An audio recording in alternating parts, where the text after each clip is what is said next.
Welcome members, this is lesson 3. You're welcome. Last time we were able to go through the basics of Python. We checked out to the variables, we checked out the keywords which we can't use as variables when we're writing our codes. We went ahead to do some mini projects like the age calculator and the expense tracker. If you are new here, I have dropped links to the previous 2 lessons so that you can go through them and catch up. Yeah, because we don't want to leave anyone behind. So today we are going to be handling lists, tuples, dictionaries, and sets. So these are important data structures that you need to know, especially when you're dealing with programming. Yeah, you have to be knowing how to store data using lists, tuples, dictionaries, and sets. So we shall understand how each of these is very important in our coding journey. So as a reminder, we learn by doing. So you cannot learn coding when you are not practicing. So you have to practice, make mistakes until you become perfect. So I think we can just head in and we start with the lists. So now, why should we start the lists before we dive into the coding part of it?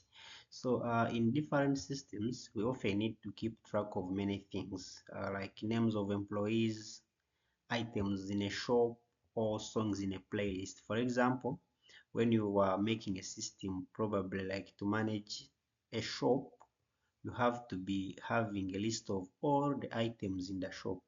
So that list of items in the shop is where you be either adding in things or removing things or selling out things from that list. So that is why we do study lists. So they help us to do all these things easily. Or even take an example, when you have a music playlist. So those musics, they're always organized in a list. So I think we let us just head to look at these lists.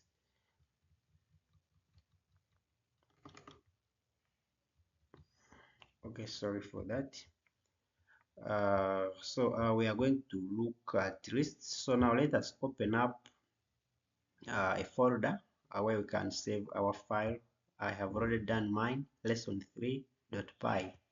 So you can drag and open this in VS Code, because we shall be using VS Code as our code editor throughout these courses. So we can also open this file by writing code dot. Yeah, hope this one I took you through the previous lesson. You just right click and you click on open terminal, and then you click on you write code with dot. So we are trying to open Visual Studio Code. We are trying to open the current folder in the Visual Studio Code. So when you press enter, it should open. Okay, so it has opened. Let me expand this.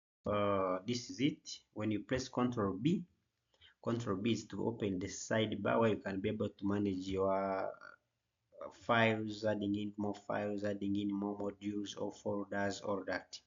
So for the case of our lesson, I'm going to press Ctrl B again to hide the sidebar, so that we can have enough space for our codes. So today we are going to be looking at lists. I'm going to be looking at lists, tuples, dictionaries, and sets.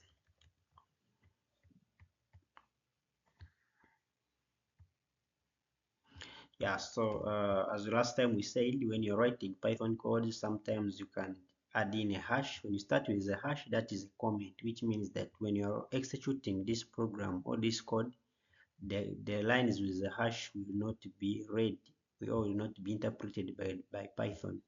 So these ones, they are good to add comments so that you can help other developers go through your code well. So now to start with, you're going to start up with lists. So now, what are lists?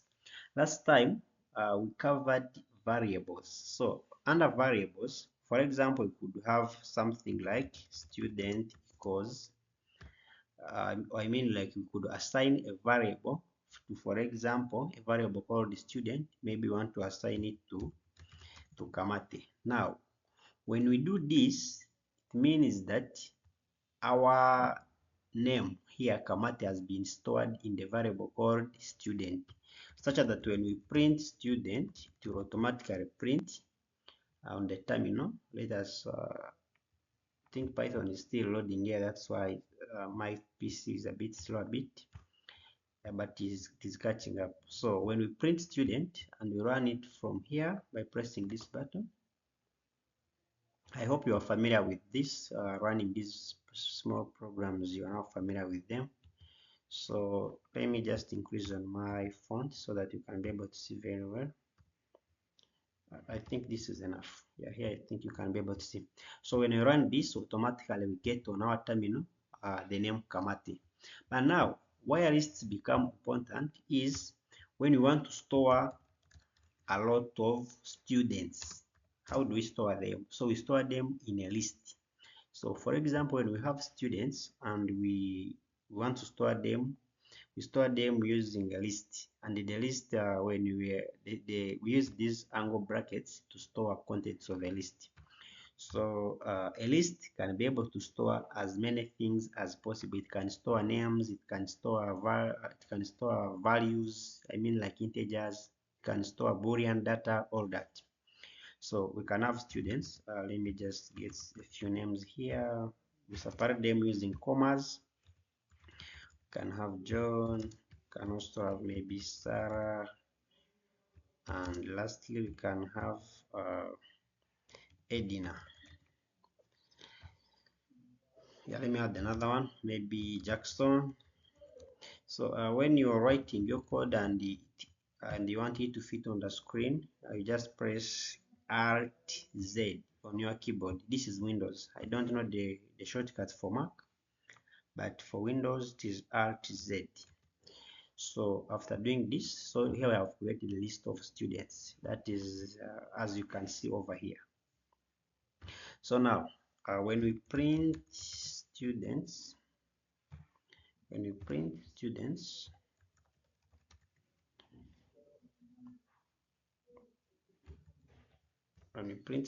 like this, and we try to run it on the terminal,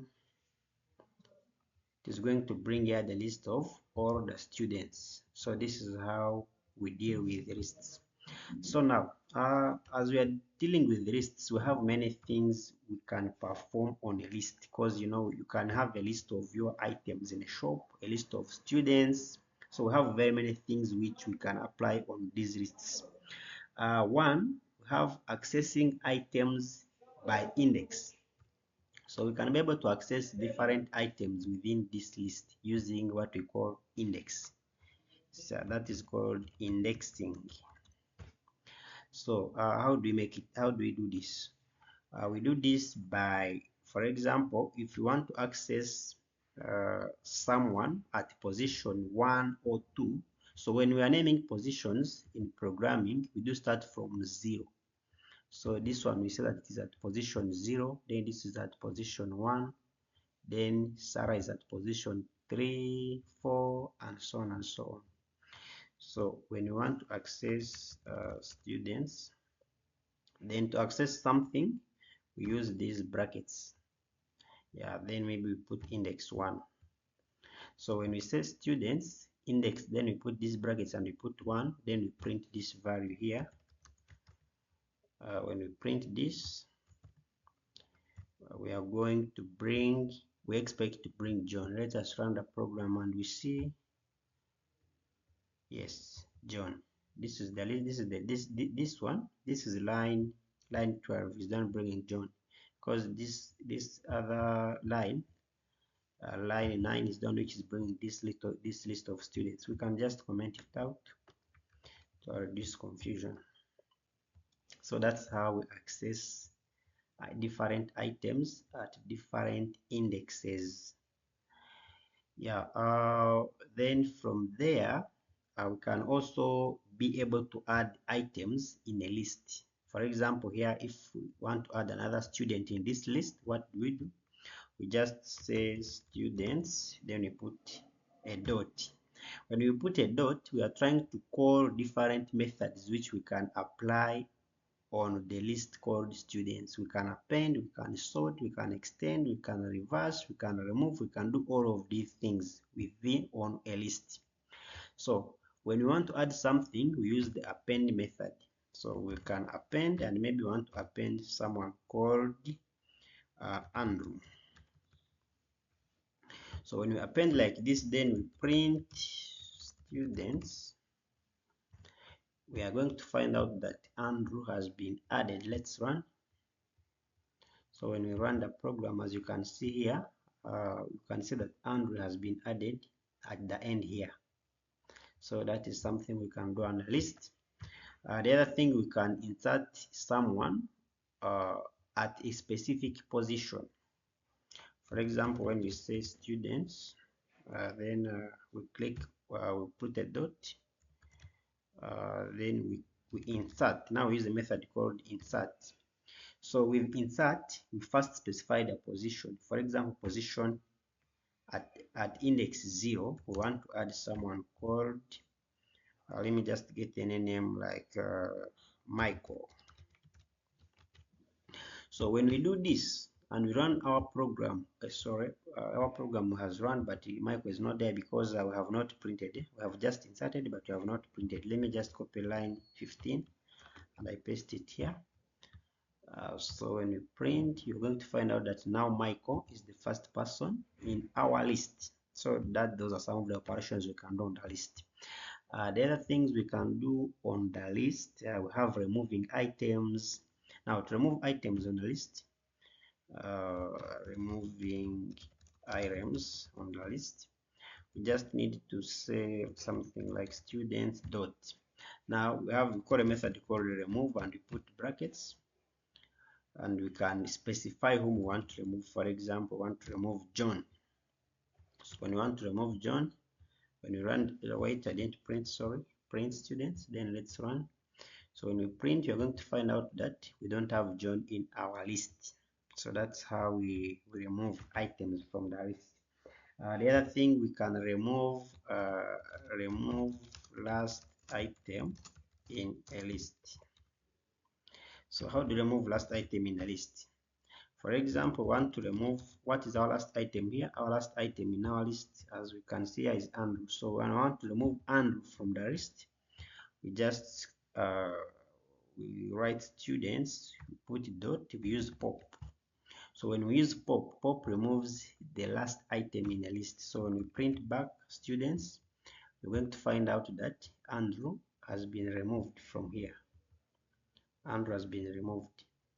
So those are some of the things we can do on the list. And the other last thing we need to do, we can also do looping.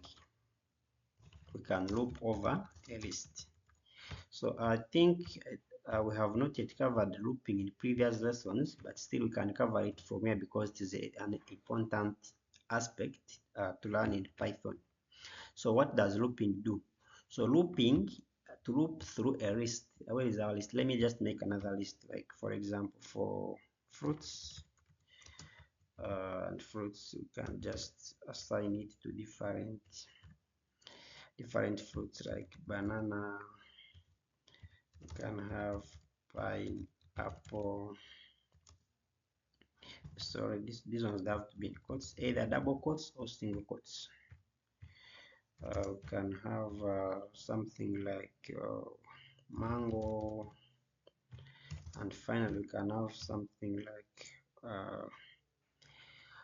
what other fruit, like pawpaw. Yes. So this is our list of fruits. Now when you to loop over a list means what? It means that we are going to use a loop to go through each of these items one by one. It goes through and prints. So how do we do that? We have two types of loops. We have what we call a for loop and a while loop. So right now we're going to use a for loop. I think I make another lesson about loops so that you don't get lost within there. But for today, let us use the for loop. So for fruit in fruits. This is how we make it. So we are saying that for fruit, for each item, you can either use for fruit or for item, or you can even use for I. So this is for anything within the list, okay? So me, I'm going to use for item. Let me use for item. So for item in fruits, so item, each item in the fruit, what should we do? Let's print the item, okay? So when we do this, it means that we are going to move through this fruits list, and for each of the item, we print it on the screen, I mean on the terminal here. So let us run the program, and we see, as you can see, it has run, and it has been able to give us all the fruits starting from banana up to purple, as you can see over there. So this one is very important, especially when we are dealing with systems whereby we need to dynamically display data from the back end to the front end. So that's how we make it. We just use a for loop, and we keep on picking items from back end, and they dynamically appear on the front end. So that is what we call looping over a list. The other thing we can do on the list, we have sorting and reversing. So sorting a list, what do we mean here? For example, we have these fruits. Let me just arrange them. I can just start maybe with purple. Let me arrange them like this. So because we need to apply sorting, so the list was already sorted, I guess. So now we are going to sort. Now how do we sort? We are going to say fruits, can say fruits dot sort. So when we say that fruits dot sort, and then we have to print this on the terminal so that we can see its result. So when we do this and we run our program, it is going to bring 1 second. We said fruits dot sort. Wait, I don't know why it is not bringing none. 1 second, we see. Let me comment this out. You know, making a lesson when you are live, sometimes you have to make some simple errors. So we are saying fruits dot sort. Yes, let's run the program and see. Oh, why is it not running out? Oh, print. Okay.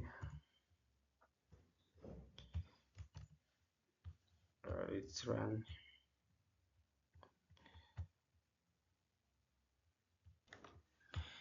Yeah, we've been going on. Yeah, sorry for those simple inconveniences. So we are dealing with sorting and reversing. So now when we have our list like here for fruits, which has this data here, and then we want to sort it, we use fruits dot sort. Now where is it that when you run this you get none? So we are getting none when you try to print fruits dot sort. You're going to get, let us try to run it here. We are going to get none. So why do we get none? It's because the sort function modifies this list. It modifies the list and arranges it alphabetically, but for it does not store that list within itself. That's why we are getting a none value. So for us to see the output of the sorted list, by the way, the other thing, when you are highlighting something out, if you are new, you just press, like you highlight and you press Control with forward slash, so that will out comment out a certain line of code. So when we run fruits.sort, it means that our list here has been modified. It has been modified and organized in ascending order. So that's why when we print out the list now, we print out our list of fruits, you are going to find out that it has changed, as you can see from here. So we are now starting with apple, of course, alphabetically. Apple comes first, followed by banana, as you can see here. So this is how we make it. And the same thing that works with reversing. When to reverse means when you run fruits dot reverse, and then we go ahead and we print out our fruits. I have to zoom in further. Okay, so when we print out our fruits, we are going to find out that it brings it from the other order. So it brings it in descending order. As you can see, this is our list. Now it has come in descending order with pineapple being the first. So that is what we have so far learned about lists. We have seen that lists, we can be able to, it stores multiple values. And the other thing, lists are mutable. When we say mutable, it means that we can be able to add in into lists, as we shall see that with tuples we cannot be able to do so. We have also gone ahead to look at how we can access indexing, how we can access a specific item using what we call its position, or the one referred to as the index. So something, by the way, we didn't mention about index. For example, when you print students and you put index of -1, you are meaning that you want to print the last item in a list. So to print the last item in the list, we use -1. Let us try it out, because I think we didn't tackle it. In our list of fruits, our list of fruits is where? Our list of fruits is here. When we want to print apple, we just print a second, fruits, where the fruits list. Okay, fruits is here.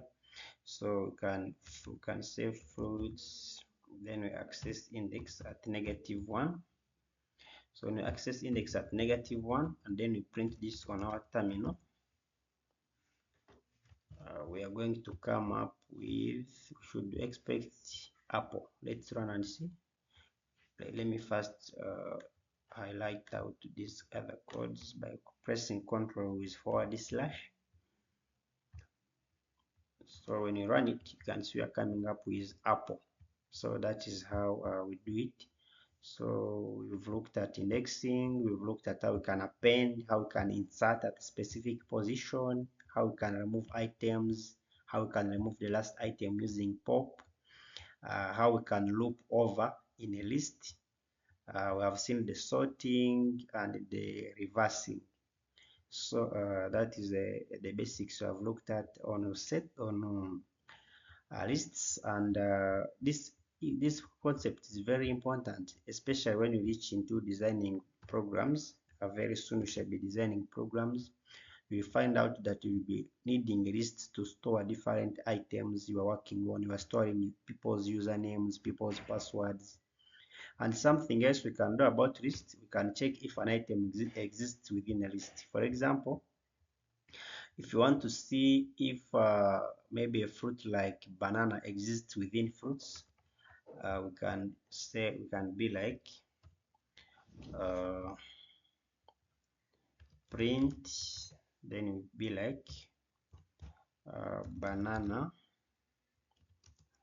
in fruits. So this is to check if it really exists within the list of fruits. So when you run this, you should get a boolean which is true. So it shows that banana is in fruits. Why do I bring this idea?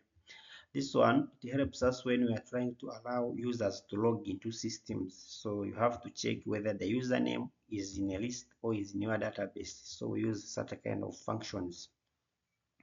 So that is it for lists. I think we can now head into something else. We can head into, so we're done with lists. We can now go into tuples.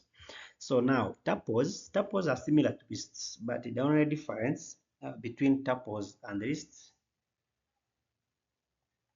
is that the tuples are immutable, which means data which you have inserted into a tuple cannot be changed. And this is very important because we have some things which should not change. For example, GPS coordinates of maybe a certain location like an airport, it shouldn't be changed at any point. So or maybe of a specific location, like maybe a town in London, that coordinates should not be changed. So that's where tuples become very important. Or maybe your birth year, your birth date, all that. So right now we are going to deal with tuples. Let us go back to our Visual Studio Code and we press Ctrl B, then we can open up a new file and we can just save it as tuples.py. And now let's go press Ctrl B again. Let me clear my terminal, and here we are good to go. Let me increase the font size, and here we are good to go. So now, as I've said, tuples are immutable. So for example, let me just create maybe coordinates, and I'm going to assign this variable coordinates. I'm going to assign it. Now, when we want to make a tuple, we use these brackets, the normal brackets. These ones, they show that this one, what we are inserting in is a tuple. So you can have like 0.1 and maybe something like 0.3. So these are coordinates of a specific maybe location. So now when we have this, we can be able to print them and we see them on the terminal by just printing the coordinates.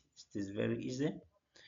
And when you run it, it will be able to print out the coordinates on the terminal. As you can see, they have been printed here as a tuple. So what I mean by being immutable, actually I should have started with something like a comment showing that these ones, they are tuples. And let me remove this. So now what you mean by saying that they're immutable? So immutable means that you cannot add something within a tuple. For example, if you say something like coordinates dot append, as we did in lists, and maybe you want to append 0.6, this is going to bring an error. It is not possible. Let us try to run it and see. You can see they are saying attribute error.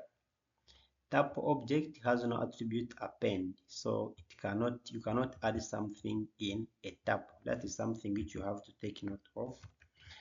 Let me comment that one out. The other thing we can do on tuples is that we can also loop, as we did, by just saying for item in coordinates, then we can be able to print out the item.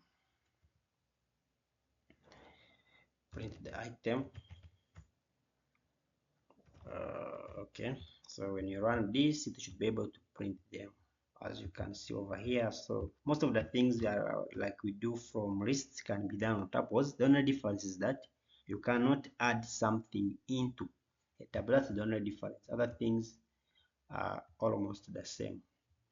So I think we can also even count. Now there is something I want you to go and research about. Visit a website called www.w3schools.com. I think .com or .org something. Yeah, just go to Google and make some other research about tuples. I'm not going deep into them, but those are the few things I can at least talk about them. So these ones, they are very important, especially when we are storing critical data that shouldn't be changed anyhow. Like maybe you are storing student marks. You have to make sure that you are using a tuple to ensure that the marks cannot be easily changed, or as we saw in the examples of coordinates. So visit this website, go on the section of Python, then go on to something like tuples and be able to read more about it. So for tuples, I can stop there. Let us now go to our next slide, dictionaries. So now dictionaries, why are they important? So when we are building apps, we usually store user profiles, settings, or product details in a dictionary. So what does it mean? Well, most of the times when we are dealing with systems, of course, we store some user profiles, user data, the name of the user, the contact of the user. So we just have like a username, but when you use the username, you can be able to access all the details of the person. So that is what we use dictionaries for.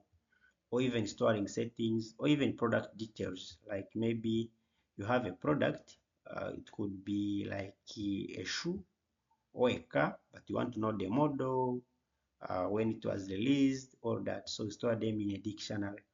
So the dictionaries, they help us organize that data clearly and find it easily.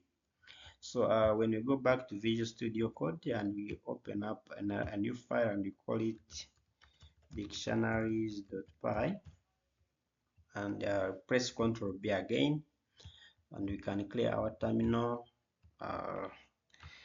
Now let us do something on dictionaries so that you can understand how they really function. Dictionaries. Now, for example, we are going to create second.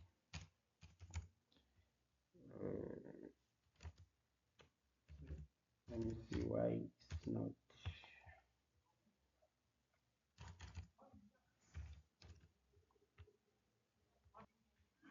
Yeah, so for example, we have a list of, we have a dictionary. So this dictionary, we are going to store details about someone.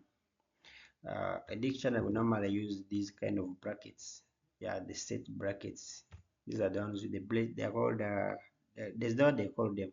So they are the ones we use. So we are going to store here details about a student. So we can have a student's name. Now with dictionaries, why they are very important, we have what we call a key value pair. This is the key called the name, then it is assigned to the name of that person. For example, we can have Kamate here. Now when we do this and we put a comma, it means that we have assigned this key called the name called Kamate. So this is what we call a dictionary. So a dictionary normally has a key value pair. The key value pair they talk of is this one. This is the key, then this is the value. So when you want to access the value, you can use the key. You don't need to remember the value, but when you use the key, you can be able to access what the key is storing. So we're also going to store something like age. You can use single quotes or double quotes. So age, you can just say 56. Don't worry, I'm not 56 years.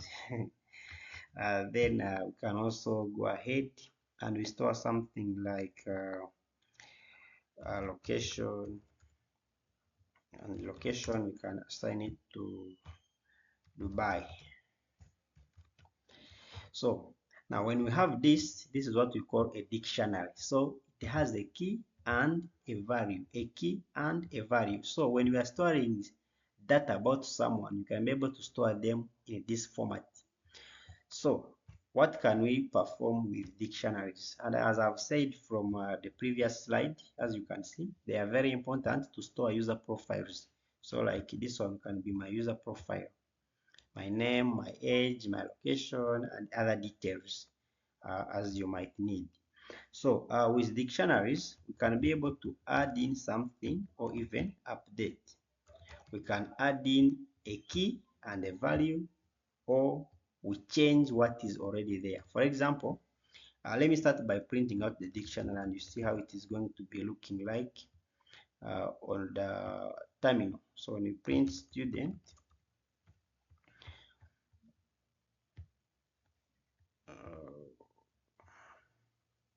so you can see when you print student, it is going to bring the key and the value, key and value, the same way as it is there. So now, let us now try to add in something. Let us try to add, maybe we can add something like grade, okay? Or we can add something like grade as a key and we assign it a value. How do we do that? So we just type student and then we put a dot. Sorry, when you put a dot, it means you're going to access different things we can do. Yeah, we can use the update function, but right now I want to use these brackets. When we use these brackets, we are trying to access the different keys within the dictionary, as you can see from here. So when we put these brackets, we can be able to see all the keys: age, location, and name. But now for us, we want to add to add another key which we are going to call grade. So after doing this, we assign it to grade. We can maybe assign it to A plus. So when we print the dictionary, let me just copy this because I'm lazy. Just copy this and run again, and you are going to find out that in the final output you have grade has been added as A plus. So it has been added successfully. We can also make an update. For example, let me update my location. How do I update the location? We just come and we say student, then we access location. Student, we access location, and then of course it has to be under quotes because it's a string. Then we access, we assign it to London. So when we print out student, it is going to bring out it's here. So it is bringing location. It is bringing to location Dubai, location London. Oh, there was a spelling error, so we are updating location like this. Location. So when you run again, it should work out perfectly well. Yeah, it has worked. Location. Yeah, those small errors have to be there, especially when you're doing things live. Yeah, so this is the location. Okay, fine. So then the other thing we can do about dictionaries is that we can be able to remove something. We can also loop over. Yeah, we can loop over, and we can even check if something really exists within a dictionary, just as we have been doing with lists and tuples. So that is something about dictionaries. I think we can jump into sets.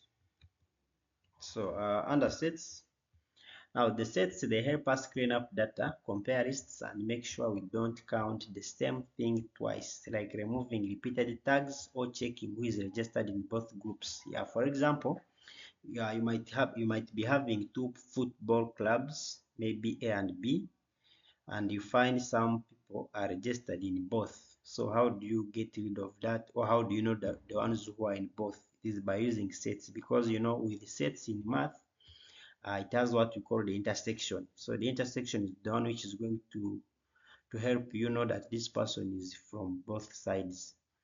So let us try to practice some codes here. Control B to open the sidebar, then add a new file by clicking here and we call it sets.py. Press enter, press Control B once again, clean the terminal, and now we are going to create a set. So we are going to create a set, for example, of skills we have so far acquired uh, in our lesson. So what you have to know is that sets are also written using these brackets. But the only difference is that with dictionaries, after using these brackets, we always have a key and value. But for the case of sets, we don't have keys or values. Instead, what we have, we just have to define in the things we need in. For example, right now, the skills, we can say we have skills in Python. We can have like CSS. We can have like HTML. We can have like Flask. We shall go through all these ones with times for you to understand them better. Yeah, so after we having these skills, this one is a set. Why is it a set? Because it is using this syntax. The syntax it is using, it is for sets, these brackets. As you can even, as you know, in math we also have these ones. So now what operations can we perform on sets? So we can be able to add an item in a set, because sets are not their sets are mutable like lists, so we can be able to add. So when you say skills dot, you can be able to add something using the add function. So what we're going to add, for example, in our skill set, we're going to add in something like JavaScript or Java. So when we print out skills, We're going to find out that.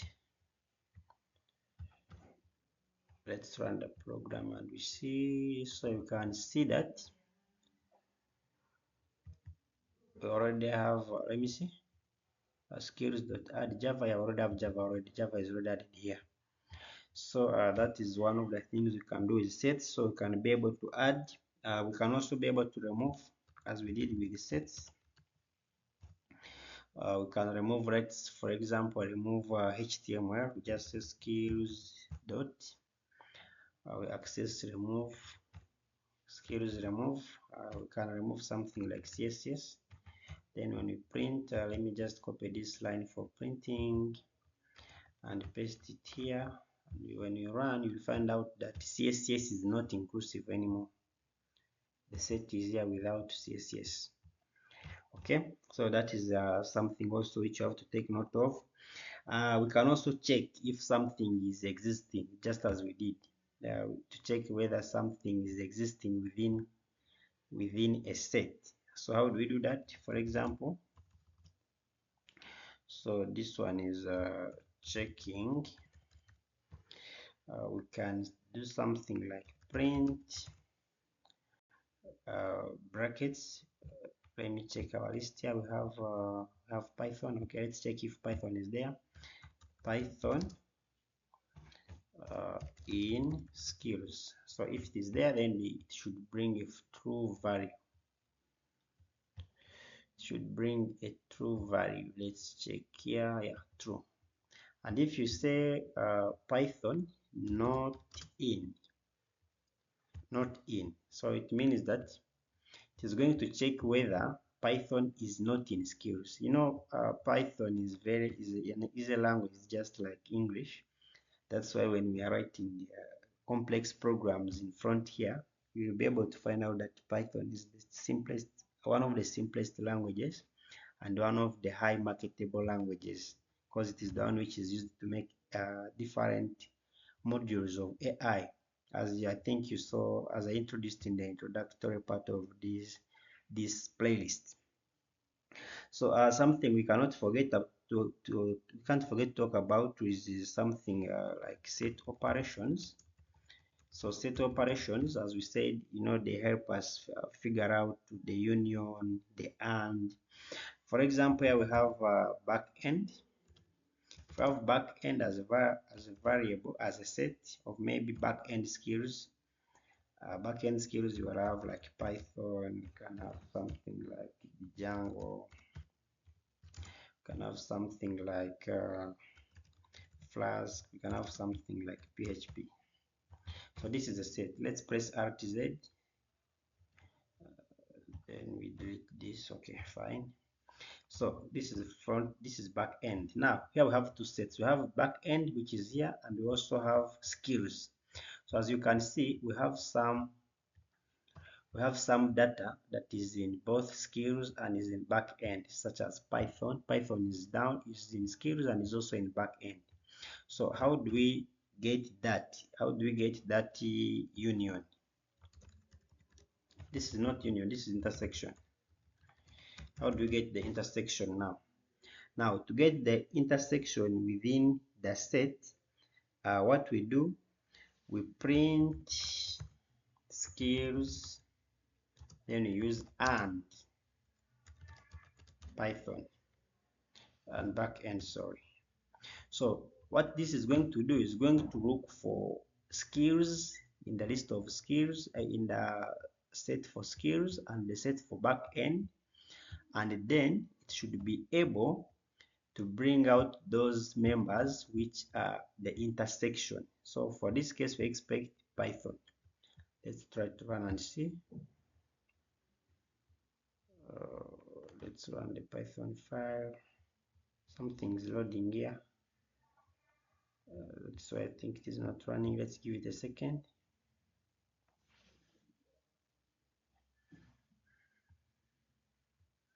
Okay, it has been able to run, and as you can see, it has brought a new set of Flask and Python, and you can be able to save it into a new variable. For example, you can call it intersection as a variable, and you can be able to print out intersection. both way works perfectly well. So when you try to run the program, find out that it is still running very well. So that is how we can deal with intersection, that is in sets. The other thing, we have the union and we have the difference. So now the union, it brings out all the items. For example, if we have a variable called union, and maybe we want the union between skills union, we use this symbol here. Use this symbol here, skills and back end, and we print out union. When we print this, it's going to bring a list. It's going to bring a set with all the data from skills and back end without including the intersection. Yeah, that is union in mathematics. Then the difference, when we bring difference, and we bring it maybe as a variable, and we say skills, the difference, we use a minus, back end, then we print out the difference.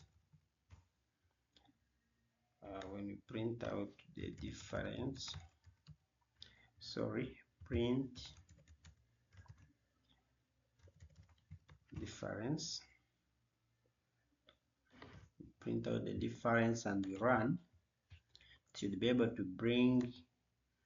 So the difference means, what it means is it has to bring the skills which are not in both, okay, which are not in both HTML and Java. They are always appearing.